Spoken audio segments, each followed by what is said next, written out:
Hey y'all, just listen back to this one and it's unhinged. So enjoy it. As I state in the beginning, I was in a fugue state.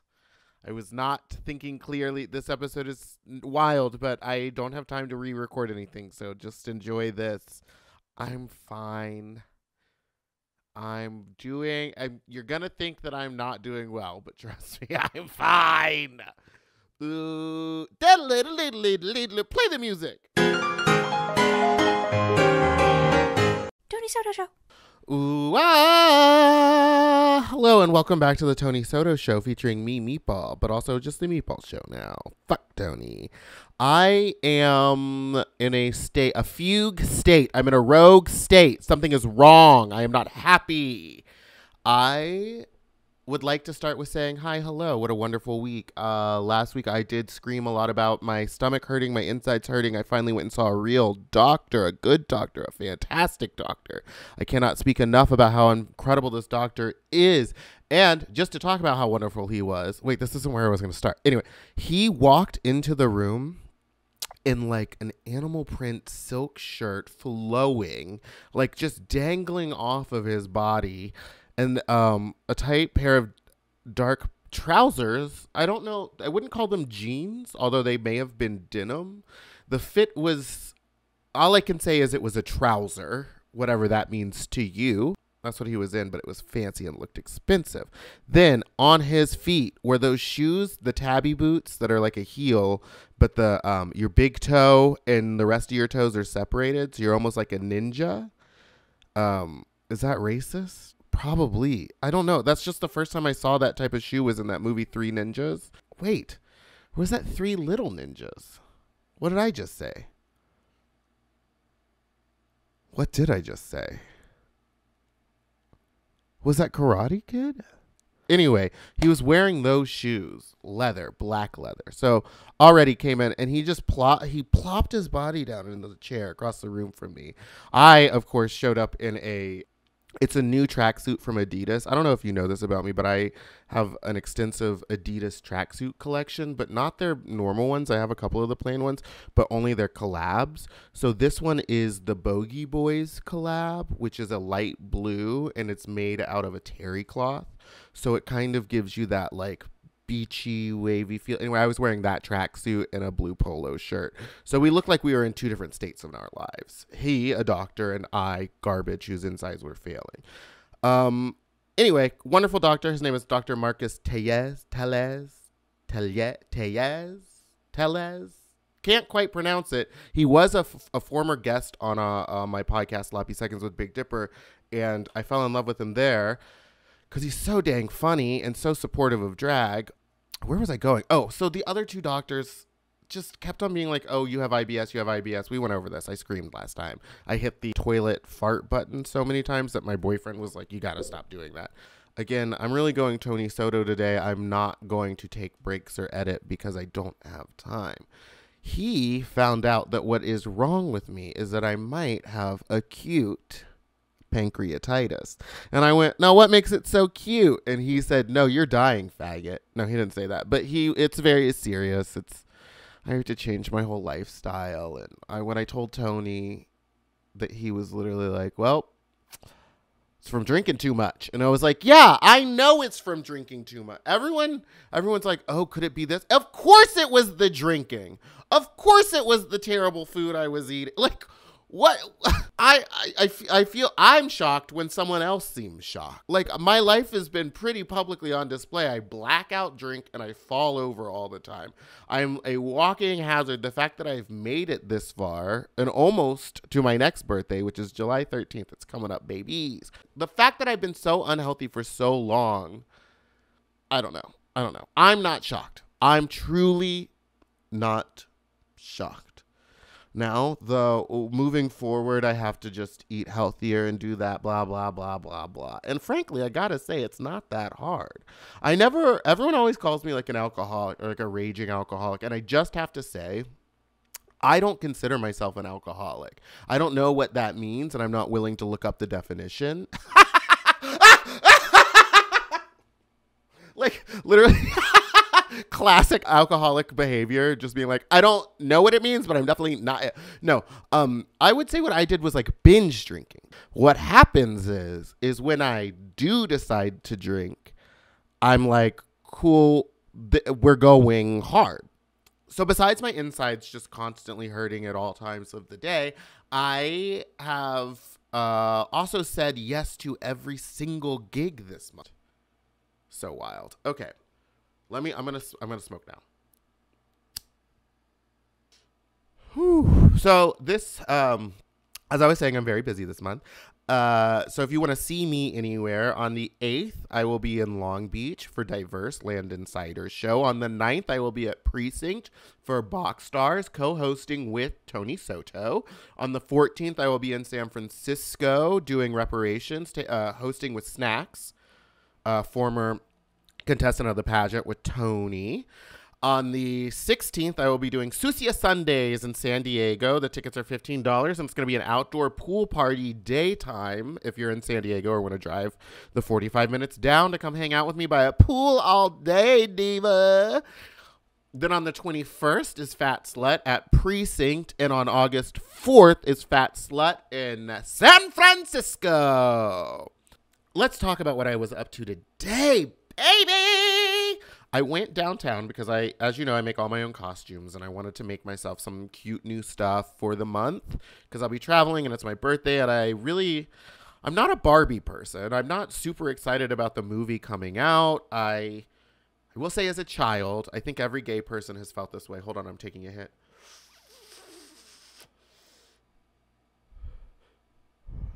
Ooh. I did always want Barbies, and my parents would buy me. We lived in the UK at the time, so the equivalent for boys was like a G.I. Joe style toy called Action Man, who was essentially a Ken doll with nipples and a bigger bulge, and he had a scar on his face, and he was fucking hot. I think maybe it was an American toy too. I really don't know. There's that part of my life, I don't know what is relatable or not. I spent a lot of time watching MTV, so I thought that all of America was like spring break beach party for the most of my life. But anyway, I would play with Action Man. I would always kind of want Barbies. I one time broke my neighbor's Barbie just so that I could go to the store to buy her a newer, better one. Kind of weird. I was a toy kid. I feel like there was like book kids, toy kids, and outside kids. And I was an inside toy kid. I wasn't really into reading and doing anything like that, furthering my education. I just wanted to play with toys all day. And I had a very extensive toy collection. And I would leave them all over the house. Like my parents would fall over them on the stairs, and I'd be like, oh, well, that's just where they live. Like I would decorate the house with my toys. Very strange childhood behavior.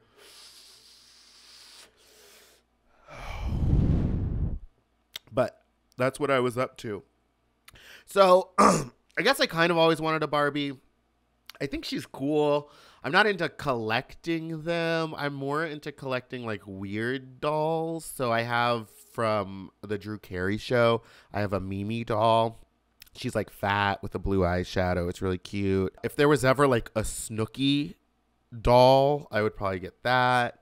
Just like any of your major characters, especially if they're like fat or weird. If you go on eBay, there are these dolls, and they're called drag dolls, and they are just male like Ken dolls that someone repackaged in drag. They're very offensive. They're super offensive. I want one. I want one so bad. There's like 4 of them. I looked them up. They're like $500. They're very expensive dolls. They're collector's items, and they're like new in box. And I really want one of those drag dolls. All that to say is that I was never a Barbie person, but I'm throwing myself a Barbie party, and I'm actually kind of excited for this Barbie movie, and I really do like pink. So I'm going to make myself a bunch of like pink Barbie inspired outfits. I love wearing pink. I don't love wearing blonde hair anymore. I see myself more as like a dirty, dingy brunette redhead kind of a gal.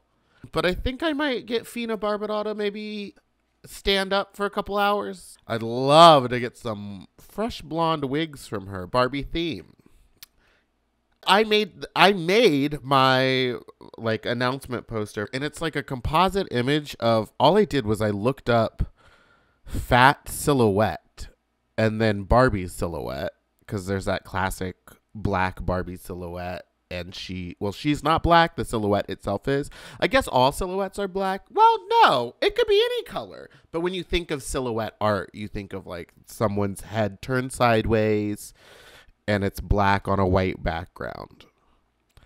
I just mixed together those two images in Photoshop, and it turned out to look like Candy Muse from the side. So now everyone's like, wait, is Candy going to be there? Did you base this on Candy? And I was like, no, it's more just based on like the idea of a fat Barbie. But when you think about it, at the end of the day, Candy Muse is the fat Barbie. Candy Muse in a doctor coat and scrubs. I see her being Dr. Barbie, not a nurse. She is a doctor. It would take a very large helmet. It would be a custom made by NASA, but we could get her in a spacesuit. Why don't they send fat people to space? Huh. Wow. You know, things that really make you think. Put Candy in any outfit and she's going to be a sexy Barbie. So I'm going to be in all pink outfits for the month of July, for my birthday month, even though I'm not a birthday month type of person. Today I went, hold for the plane. Today I went downtown to go fabric shopping. I make all my own costumes. That's where this began. I make all my own costumes, so I like to be in the thick of it when I'm finding the fabrics and looking for it. And I'll fucking hunt. Like, I'll put an hour and a half on that meter, and I will walk into like 7 or 8 different fabric stores to find the exact fabric that I want, and then I will sit there and haggle with the person. I'll go back in. If I find the same fabric at 2 stores and one guy's like, it's $5, and the other guy says it's $7, clearly I'm going to go for the cheaper one. But I will haggle. I will see if I can get it down lower at both. Anyway, I'm a mess. Anyway, so I was downtown, I was shopping, but on the way downtown, I had to stop and get gas. And that's something I don't want to do anymore, which is why I'm on the hunt for an electric car, which I will get into. I went electric car shopping, and they are very, very... it's everything that you imagine when you're car shopping, and when you watch it on sitcoms where they're like, be careful, they're going to make you sit down and they're going to offer you water and coffee, and then they're not going to bring it to you. And they're going to do that 3 times. And then he's going to walk away and go like, I got to go talk to my boss. And he's going to stand here and leave you waiting. He's going to give you a bad offer, and you're going to go back and forth and back and forth and back and forth. And we were doing that. And thank God I brought my boyfriend, because I don't know what those fucking numbers mean. I was ready to sign. I was ready to walk out of there in a car. Well, drive out of there in a new car and give him the old meaty mobile. But Michael was like arguing with him, and then he goes, you know what? That's it. We're going. And as we start to leave, I was like, oh, I don't have my car keys. They took them from me. And I was like, hostage situation. Am I right? And then I saw them. I was like, they're right there. Give them back. And then we were driving out, and they were trying to stop us on the drive out. The guy, Emil, came out and jumped in front of the car, and he was like, where are you going? Please hold on. I can talk to my guy, and we can lower the APR and da-da-da-da-da. And it was just a lot. It was very hectic. So again, if you need a car shopping buddy, my boyfriend Michael is the guy to go with. He lays low. The whole time he was just sitting in the back seat, just enjoying the ride while we were driving, asking a few questions here or there. Got in, he got to drive the car, test drove it, acted real cool, casual. And then when the money came out, Michael turned into a fucking beast. Oh God, the guy who sold me, or was trying to sell me that car, has now, I get alerts anytime someone runs my credit to do a credit check on me. He has run a credit check on me every single day since I went there, which in turn I believe is lowering my credit, because it takes, I'm not a credit person, but according to the Experian, every time he looks, it drops my credit down by 1 point, which is not helping, Emil. Jeez. And also today, I mean, I signed a bunch of papers. They took a picture of my ID. They have my address or whatever. So this would be crazy, and I might just be high and thinking this. But today there was 3 white Kia Niros parked in front of my house. which was the exact car and color that I was looking for, and drove. Now, I know this sounds insane to think like, oh, the guy from the dealership wants you to buy this car so bad. It would be wild to think that a car dealership would need to sell a car so bad that they would park 3 of them in front of your house so that you would have to see them when you walk outside. But at this point, I'm not willing to rule that out because he has called me every single day. I went in on a Wednesday last week. It is now what? Monday, July 3rd. Tomorrow is a holiday. Are they even selling cars? It's probably a July 4th deal that he's trying to get me in on. But guess what? I'm not doing the Kia Niro. I don't want it anymore. Where was I? So I stopped for gas at a gas station on the way downtown. And I don't know what the fuck is going on in LA, but in Texas, we have something called gas station fucking etiquette. Gas station etiquette, to me, at a very busy gas station, if you are done pumping your gas and you need to go get a receipt from the inside, or you want to go buy a Coke from the inside, or you want to go get some cigarettes and some scratch offs from inside, then move your fucking car. Take your vehicle, you get in, and then you turn the ignition or press a start button and move your fucking car to a parking spot so that everybody else doesn't have to wait for you to go inside to get your things and your lottos. That's all I got to say. Also, people in LA cannot fucking drive downtown. If you do not know how to drive downtown, just don't fucking go down there. Walk. Get on a scooter. But mama, I cannot. I'm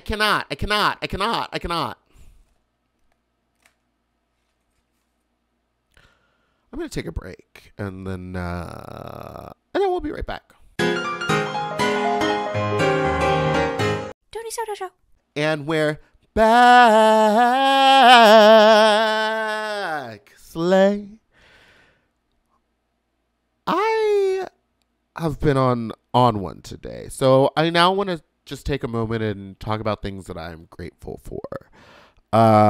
One thing that I'm extremely grateful for right now, it's bringing me a lot of joy, is there is a stray cat that I do believe is living in my neighbor's backyard, which is, I do know for a fact, full of garbage and trash.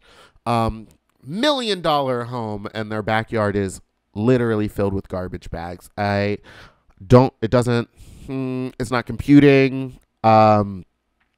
It is adding up as to why I never see them put out garbage cans in front of their house. I believe that they're storing garbage in their backyard, and now there's a cat that lives back. I'm sorry, I'm high. He is so cute, but he has a fucking scream. He doesn't meow. Every morning between 8 and 10 o'clock in the morning, except for on Wednesdays when the gardeners come because he's afraid of the noise, he just comes up to our back windows. He just comes over and he goes, "Rah! Rah!" And for the longest time, I think it was going on for a week when I was like, someone's baby is crying. It's the same intonation and like sound and pitch as a child crying. It doesn't sound like a cat.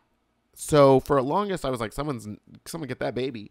I realized it was a cat. We've been giving them food. I just found out today our neighbor has also been giving him food.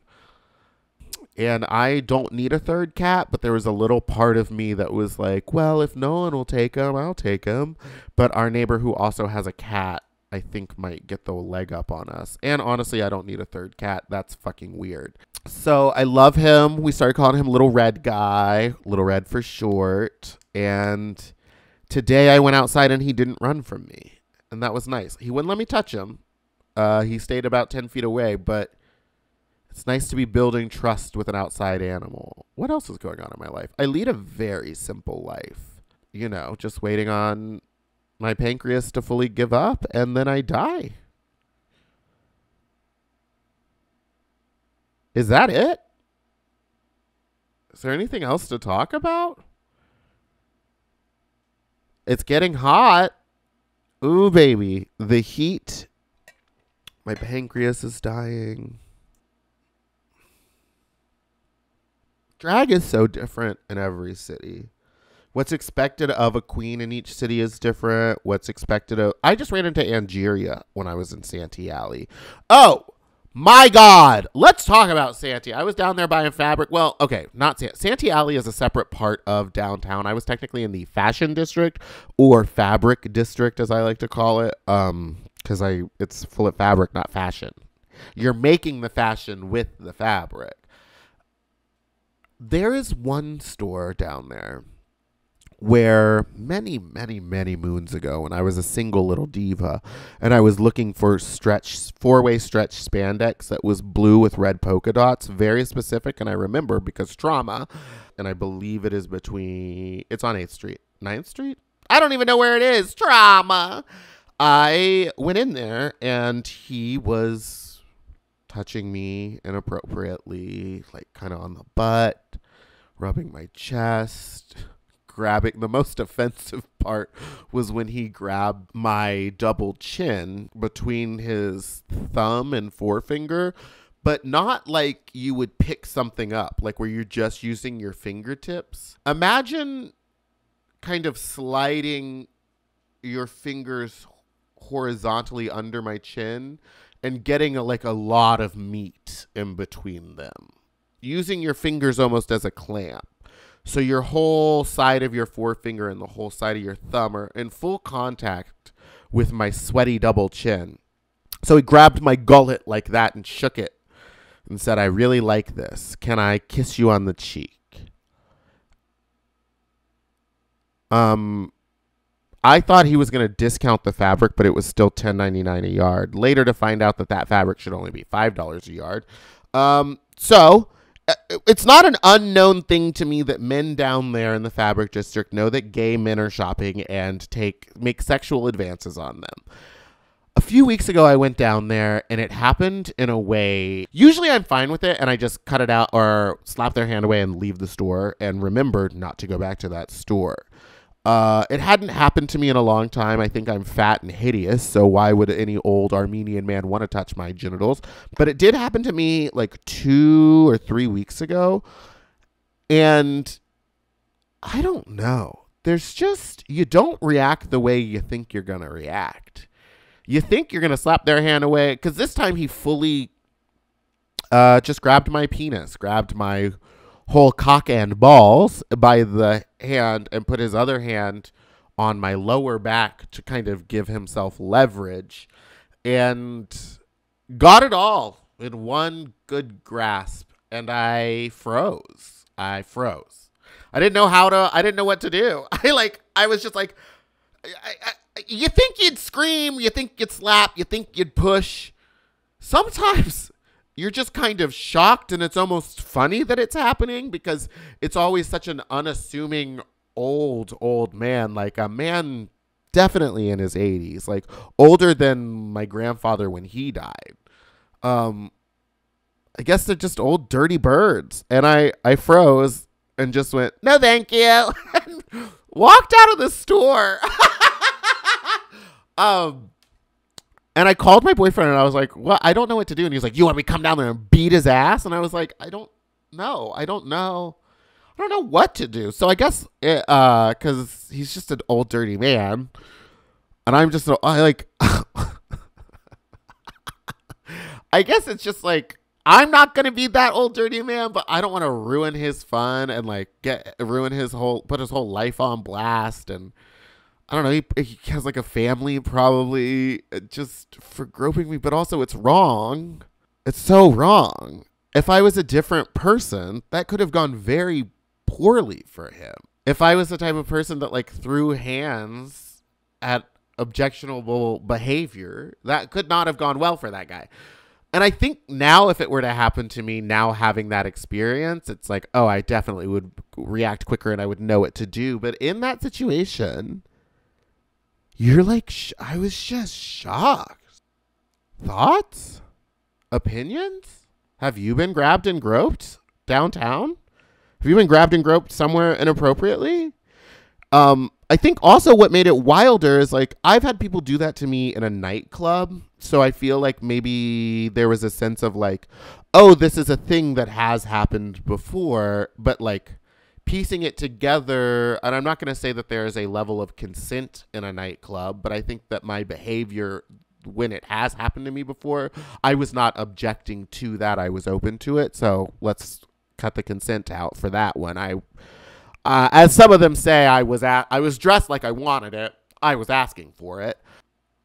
But this time I was not dressed like I wanted it. I wasn't. I was like in really baggy, gross clothes. Like, just so shocking. And another thing is, like, how many people is he doing that to, that he feels so comfortable and free to do that openly with other people in the store? There was a guy that literally works in that store with him who has to know about this behavior, right? He's got to know about it. He's got to know that it's going on. Again, so like, what do you think you would do versus like what actually would you do? Would you freak out? I just had another thought. Because I didn't freak out. I guess I did freak out in a way. I froze up because I was freaked out that Grandpa wanted some of this cock. But also, did he? Or does he just like want attention? Well, I didn't stick around long enough to find out what he wanted. Also, this raises the question. If he's hot, would I have been okay with it? And what does that mean for me? Should I, if you want to respond to me in any way, I know Tony Soto has his email address up, and I haven't been privy to if he's been getting emails or people complaining about me. So I guess moving forward, email themeatballqueen@gmail.com. I'm not taking notes. Just questions, concerns, or thoughts on what I should do about this man grabbing me. All right. And don't forget that my parties are all, I set them all. I'm excited to be in San Francisco this next week and whatever. And nothing special this week. I'm very rushed and I got a lot of work to do. So I'm just talking at ya. Oh, Tony gets political. They got rid of affirmative action. Tell me if that's right or wrong. Email me at themeatballqueen@gmail.com. All right. Thank you so much for this. I hope you had a wonderful time. And, I'm going to leave you on these final words. Trauma, mama. Don't forget the drama and the conflama. Goodbye out there, and I love you for now. I'm probably going to die. Tony Soto Show.